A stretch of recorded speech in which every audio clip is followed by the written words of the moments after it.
Questionnons-nous d'abord son existence possible en nous de ce sentiment de mépris. Il est très important de regarder qui nous avons pu mépriser ou méprisons encore. Cette racine qui a été plantée en nous dans la relation avec notre prochain est toujours là. Et en faisant une mise au jour, cela peut nous réserver bien des surprises. Car nous voyons alors comme il est difficile de ne pas mépriser. Jamais le Christ n'a méprisé qui que ce soit. C'est un sentiment qui lui est inconnu.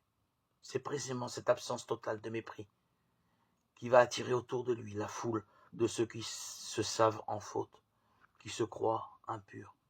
Jésus leur parle du royaume, leur annonce le message, les invite à le suivre. Ils se comportent de façon à révéler leur valeur propre. Il les touche, se laisse toucher, dîne avec eux. C'est si merveilleux d'être accueilli pour ce que l'on est. C'est déjà une guérison très profonde. Jésus vit cela avec chacun, aussi bien avec la Samaritaine qui fait partie d'un peuple honni des Juifs et dont la vie affective est complètement désordonnée, Jean 4, 1, 28, qu'avec la femme impure qui perd du sang et ose le toucher, Matthieu 9, 21, ou avec Nicodème, pharisien qui n'ose pas rencontrer Jésus au grand jour et vient de nuit, Jean 3, 1, 21.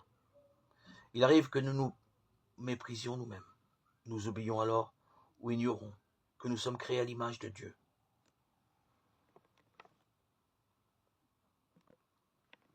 Le mépris pour l'autre se situe quelquefois sur un point ou l'autre selon ce que nous sommes, notre histoire, notre idéal, nos réussites, nos échecs n'adhèrent pas.